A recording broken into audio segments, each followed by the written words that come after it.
And welcome back to Evergreen Speedway's Home Track Heroes, as we still have 26 laps remaining in the Evergreen Legends main event, and so far it's been all Austin Kunin. Yeah, Kunin's been doing great. Ernie Estrin there got a little out of shape and got off the track, but he's back on, and we're re-racking him here. You know, Ernie Estrin, the father of one of the great crew chiefs here at Evergreen Speedway in the Super Late models, Brian Estrin. Always good to see that family at the track racing. As we have the one to go, and it looks like maybe Gary Longley didn't know that it's a double file restart, so it looks like Greg Estes is going to take advantage of that and try to get up the outside line, as well as Greg Scott in the 08. So they're going to stack up right here coming to the green flag. Green is out here. Here we go. They're getting up to speed. These cars, it takes a little bit for them to spool up. They turn good high RPM and they get going, but here we go. As you see that green car, the 11C of Chad Sinner, he's been pretty much unbeatable in the past few years in the Legend Division. Has yet to get his win this year, as he's got 3 wide right in front of him. He's a quick time tonight, though, so tonight could be the night. As there you see Longley still holding tough in that second spot with Greg Scott to his outside in that nice blue 08, but here comes Chad Sinner just making a run down the outside. Kunin in command once again after restarts, pulled it out about 6 lengths on Gary Longley there on the bottom in the white number 9. Outside of him, the 08 of Greg Scott. Greg Scott, one of the cool things about him, years ago he used to drive like those Rusty Wallace fan experience where you can, Gary Longley getting all out of shape coming off of 4 right there. And that's going to open the door for Chad Sinner to get a 2-for-1 deal, and he's going to move into second and set his sights on Austin Kunin. But as you're saying about Greg Scott? Yeah, Greg Scott, he was one of the drivers that where you'd pay money to sit in the passenger seat and go around some of those big tracks back east and have kind of that NASCAR experience. And so Greg has turned a ton of laps in his lifetime. And now he's turned them inside of a Legend, as he's still on the outside of Longley, but we got quite the pack of cars right here. As we see Bryant Carlson at 25 in the middle of it, trying to find his way around with Aaron Flett in the 98 onto his inside. But we got a battle for the lead. Battle for the lead. Sinner on the outside there. Kunin holding it on the bottom. Longley here has cleared Greg Scott. Chad Sinner going to the outside of Kunin. I think Chad knows where he's at in this race and can kind of take it a little bit patient, but I think he still just maybe wants that lead so he has control in the next restart, as he has the lead that time by. Yeah, with 20 to go, Chad's experience, the amount of races that he's won, he's just being patient here, letting it come to him. As the caution flag is out, that is the 59 of Josh Wharton around. You see him right there on the inside going down the back straightaways. We'll bring it back up to the booth as wow, it's been fun race so far. Absolutely. The Legend cars are always a blast, man. Congratulations to everybody that's having a good run right now. Yeah, as we want to let you know, this segment is sponsored by Granite Construction, as Granite Construction is a proud sponsor of our Super Sprint Car Series, who sadly got rained out their first night. But Granite is approaching their 100th year in business. Granite Construction is an award-winning company and a great place to work. Find your dream job today at graniteconstruction.com. Absolutely. So many great partners at Evergreen Speedway, man. You can join the team here at Evergreen Speedway, be a part of the action every week. Exactly. As we're going to head back down trackside, they still got 21 laps, as you're going to see Chad Sinner pull to the outside of Kunin, as that lap did not complete before the caution flag was out. So they go back to the last completed lap, which showed Kunin in the lead. And then Gary Longley and Greg Scott, they're going to continue their side-by-side battle, I'm sure. Yeah, you know, I actually kind of excited here. They racked them all back up because there's some good battles going on that kind of got separated right there, and then the caution flew. That's one for the fans right there. One for the fans. It's always exciting when we can bunch these cars back up together, as we still have a great field of them in contention with 21 laps to go. Yeah, Kunin here is going to set the pace. Probably try to play a few games here, I would think, to get a jump on Sinner. Sinner's strong. Here we go. We're coming to the green. Yeah, I think he knows that the past champion to his outside is going to be a tough one to hold off. As we see Greg Scott, he's sticking his nose right in there. He's thinking 3 wide, right up the middle. But not so fast. Longley pulls back to his inside as his 2x2 for the top 4 positions. Fantastic. Greg Scott is strong right there in the center of the corner. It's like he can pull forward. It hurts him a little bit on exit, though. And there we see the 11C Chad Sinner checking out from the rest of the pack now. He has the lead. I don't think he's going to look back in that beautiful looking green machine. Yeah, Kunin there had Longley on his bumper. Great looking field of race cars right there. And you see at the tail end of that scene, the 35 of Marissa Sawin, like you said, she's raced at Wenatchee this year. They plan to go to South Sound. It's a busy race schedule, and as a high school, that'd be phenomenal. And Marissa Sawin started in a youth Hornet, moved up to a Hornet, now moved up to a Legend. She wants to be a race car driver. I think it's awesome. I don't blame her for wanting to do that. It sounds like a phenomenal thing to be doing at her age, and she's been very patient. She moved up to this class last year. She's just taking it as a long learning curve, as it is with these cars, as they're very tough to drive. We see Longley diving down to the inside. He wants second place. These cars are very tough to drive. Longley is all but four-wheel sliding all the way to the fence off of 4 right there. He's driving that car for all it's worth. As we see Greg Scott, he's fallen off quite a bit. I don't know if he used up too much of his car early on, but we see that baby blue car backing up. May have. Another look back at some of the drivers farther back in the pack, as we see right there the 15 of Davis Jacobson. He had a little bit of a rough heat race. You saw him spinning out, coming to the green flag, and he was involved in a couple more incidents as well. Just trying to, I think, learn that 15 car a little bit better here at this monster 3/8 mile, which Legend cars usually don't get a run on this big of tracks. Yeah, Jeff Muller there in the cue ball number 2 is what the number looks like. He's looking strong, having a good show tonight. Yeah, as we just passed halfway, 15 laps remaining in the Evergreen Legends main event, as there is the lead that the 11C of Chad Sinner has built up with a 3-car battle now for second. Sinner's got so much of a lead. I've been there before, and right going through 1 and 2, you look up and just see how many laps are left, because you can see the scoreboard right there. And yeah, he's counting them down every time. I'm sure, as we see Kyle Lang in that 33, a young gun, putting his hat in the ring. As it's been a cool story to watch him develop his car. Well, and he qualified 3rd, so he's on his way. You know, he's moving forward here, and his car's strong. Just 13 years old behind a wheel of a Legend, and he's looking like a veteran out there, the way he's running down Longley and Coonan. That's spectacular. Man, I love seeing the youth movement in racing. Yeah, it is very refreshing for sure, and you get all these drivers who, I mean, they don't know any better than to give it all they got. They don't know how to conserve tires. They're throwing everything they have, trying to get the most out of the car each and every lap, which usually leads to pretty exciting racing. Right. Shout out to 2 13-year-olds in the field. David Jacobson's 13 also, so that is fantastic. As we see Longley, like you said, he's hanging it out almost every corner, trying to get the inside of Coonan as they start to approach some lap cars. And Longley is not 13. He's not 13. He's older than that. So he's getting after it there, running in 3rd. Coonan's holding him off, though. It's a good battle for 2nd. Sinner, on the other hand, is like, hey, you guys have all the fun you want back there. I'm taking the mail all the way to the depot.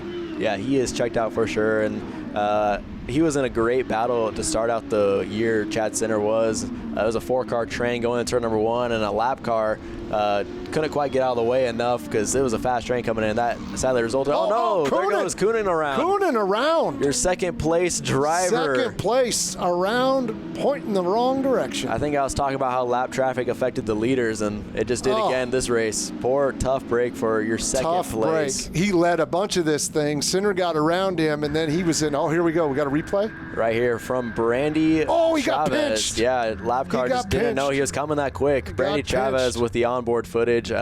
Every single week she works her butt off, so thank you, Brandy, for giving us the awesome footage. And what's great about all the our onboard footage that she does is she posts them all to YouTube. So if you want to go see some more exclusive looks at all these drivers, you can head on over to her YouTube page and check out the full-length videos. Yeah, and I've been in Austin's position right there, and he's going to kick himself for a couple days that he drove it in there like that. Because, you know, you just don't know that car that's being overtaken. She didn't make a mistake there. She's just driving her line, and he could have just been patient one more lap and probably drove right around her. Yeah, I think it was Pete Jensen, the lap car in front of him, and Pete actually had a scary ride. He rolled that car, that purple and black car. He rolled it down the back straightaway at Summer Showdown a few years ago. So it's great seeing that car back out here. It's a beautiful looking car if you ever get a chance to go up close to it. Yeah, green, green, green. I've known Pete Jensen since I was a kid. He's from Monroe here, and he's definitely not 13 either. As we see Chad Sinner, he's able to clear Longley going on the back straightaway. It is a 2-car battle for 3rd with Lang, and is that the 08 again? I believe that's the 08 of Greg Scott to his outside. He's working his way back up. There's 2 very similar looking baby blue cars in the field, so they're not doing scoring and announcing any favors. Yeah. Greg Scott back to 4th, though. And there's a coming 76. up on Kyle Lang there running third. 76 of Corey Boyle. I think that's an old Swanson car, actually. And Dwayne Swanson, he used to be very dominant in these Legends cars. I hope to see him come back out this year. But I think that's one of his old cars, the 76 that's currently running fifth. Yeah, okay. Good battles here all throughout the field. Oh, here you go. Got a big run getting into 3 right there. Yep. And that's Bryant Carlson, the 25, trying to get to the outside of the other baby blue car. That is the 66 of Matt Biola. Yeah, that 98 there, that 98 car is looking strong. Yeah, I think it's Aaron Flett, and he's able to make some moves, marching his way forward. But, yeah, anywhere you look on this track, you got great action all around with just 7 coming up on 6 laps remaining. 6 to go. It's go time. Don't save any more right now. Use it up. Spend all your cash. Good run on the outside there. As you see a little bit farther back in your screen, it's Marissa Sawan and then Scott Center, Chad Center's dad, battling out farther back in the pack as we go back up front to take a look at the 11C of Chad Center. It's just a daily weekend drive. Sun's out, track's dry. Just point my fingers, turn the radio up. He also raced at Wenatchee that past weekend. I believe he came home third. He had a strong car, just could never really get going fast enough forward to catch up with the leaders, but he is looking very strong tonight. Yeah, Gary Longley there still holding down the second spot. Kyle Lang in the 33 holding down third. Greg Scott, he's rallied back to fourth. The 08. Yeah, just a commanding lead by Chad Center. And he might even catch a lap traffic before this thing is over as we come up with just now 4 to go. 3 laps remaining at this time remaining. by. As there is the battle for second. Oh, it'd be great to see. Lang might get him here. He might get to him. Get a little bumper action going. That'd be good. Yeah, we talked about how young he is, just 13 years old. He's going to sail it in there. He's going to give everything he's got. He hasn't really been in this position before, battling for a top spot this late in the race at Evergreen Speedway, and he's going to hang that 33 car, giving it all he's got now. Just 2 laps to do it. Yeah, come on. Come on. We're rooting for you. Greg Scott, he rolled up on Kyle Lang there strong through the center. Looks like Greg's car is really good into the corner, into the center, but he struggles a little bit on exit. White flag in the air for Chad Center with a nice 3-car battle behind him as it's too wide right in front of your leader. That's got to be kind of nerve-wracking on the last lap. Yeah, he's got a gap, though. He'll probably just check a little bit or those guys will move out of the way. Yeah, he's just going to roll behind him. His gap's so big, so here we go. Chad Center, your winner for the Evergreen Legends with Gary Longley and Kyle Lang, the 13-year-old on the podium. Yeah, well done. And let's head down there and get a word with your top 3. Well, how good does this one feel, finally getting your first win of 2021? It feels good. The car's running great, so just out here turning laps and just having fun. A little bit of a heartbreak opening night, very tough battle. You ended up making some contact with a lap car, and now you're back with redemption in victory lane. Who do you need to thank for getting you here tonight? Palmer's East and Redmond just brought them on. I'm hoping to have a good season with them. Terrific towing. My mom, my dad, my pit crew, anyone that helps out, come support me. The fans in the stands means a lot to us drivers. Just trying to have fun and put on a show. Yeah, baby! Well, that was quite the race you guys put on out there. Let's hear what you have to say about your second place finish. That's a brand new car. The first lap on it full throttle was tonight in qualifying.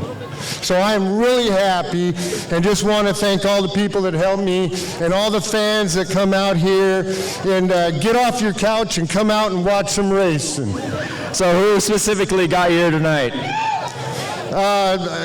Tonight I'm wearing my Harley Davidson uniform in memory of Russ Tom. So Four Horsemen Brewery and the racetrack here helps me. So yeah, it's all good. The wife, kids. Third place, Kyle Lang. Well, you seem to have a lot of support here. How much does the third place finish mean? It means really a lot because it's just really exciting, and yeah. Who all do you need to thank besides everyone here that got you to the track today? Powder Coating Inc. and Tracy DeYoung. Awesome to see the 13-year-old up on the podium. Yeah, congratulations to him. Congratulations to the whole podium. Great race. Lots of passing. Always great to see a good competition like that. Exactly, yeah. And we're going to move into our Buzzin' Steakhouse Stinger 8 division, which has always been an exciting one. I think they're quickly becoming a crowd favorite for the year because the action that these guys put on in these cars, and we packed that intersection full of them. Absolutely. The Stinger 8s are one of my favorite classes to watch. I always get excited when the intersection gets real tight. Yeah, and with the Stinger 8s, it comes a little bit of inexperience. You know, it's a lot of drivers their first time learning how to drive in the figure 8 direction, and it's cool seeing the progression of them over the next few years. Absolutely. So Absolutely. We'll roll into the starting lineup. On the front row, we got the 11 of Sierra Goss, and to her outside, the 40 of Andrew Reinders. Row 2 is the 77 of Caleb Childs. Outside is Michaela Larson, the 57, sponsored by PCOS Challenge. In the next row, we got another one of the young females, the 42K of Tayden Ireland, and to her outside, the 19 of Talon Kohler. Row 4 is Derek Myers, sponsored by Stepdad and Mom. Outside of him, the 15 of Matt Snyder from Gearhead Garage. Yeah, we saw Matt up on the podium, and now we're moving on to the 07 of Zach Bristol, the PMS Power Decals machine, and then to his outside, the 43 of Damon Claiborne, sponsored by Raritan's Dodge, Chrysler, Jeep, Ram, and Monroe. Then the number 2 of Gary Raritan, sponsored by Finish Line Drafting Design. Outside of him, the 13 of Tyler Draper from SRP Transportation. And then we got the most dominant car this year, the 70 of Brandon Lindbergh, sponsored by Cox Wheels Racing. To his outside, the 18J, the young Jackson Beckel, sponsored by JBR. And rounding out the field, the 42 of Robert Smith, sponsored by Honda Toyota of Seattle. We are going green right now. Green flag in the air. Green flag in the air. Andrew there gets a good jump there on the outside. With Michaela Larson following his tire tracks through, as it's quite the scramble. We got this 15 of Snyder. He's getting beat around in the middle of the pack. He goes off the nose of Draper, as that's some early contact and the early excitement in the Stinger class. What I love about the figure 8 racing is they give the guys time to get the car squared up, and they don't just throw the caution. So we already got one spread out. Here we go again. We got two more going around We're off the nose of spinning them Bristol. around. That's Tayden Ireland. That's pretty good recovery right there. That was Tayden Ireland, the young gal, and partners with Robert Smith, that team. So it's cool seeing the growing teams around here. They're obviously very similar painted cars, and then that was the 73 of Myers going around as well. As it looks like, I think Bristol actually getting the black flag for that contact. You see him coming in. He's going to serve his penalty and continue on his way. But yeah, early black flag for him. That's not very good. Yeah, black flags are not my favorite flags. How many of those do you receive a night? I've had a few. I've had a few. As there we see Raritan in the 2 making his way to the inside, which will now be the outside of Draper. And there's that 70 of Lindbergh. He's been phenomenal this year in that Cox-powered machine. It's just been a ton of fun to watch as we see the 77. Caleb Childs just kind of bullying his way through there. He's like, I'm going to the front. Yeah, that's very much his style of racing. He's not out there to make friends. You'll see that 77. He's going to drive harder than most. A lot of racers say, man, I'm not here to make friends. I brought my friends with me, so yeah. Come on now. Back up front. It's actually Snyder. He's a lap down from that early spin, and it was Reinders and Larson behind him. It's a hard hit for Goss. Goss hit that thing a ton right there. I don't think Draper was expecting the braking for her to brake that soon, so that's a tough caution's out hit right there. Them tires are hard to move. Oh yeah, so we're going to take a break, check on Sierra, and continue with more action after these messages.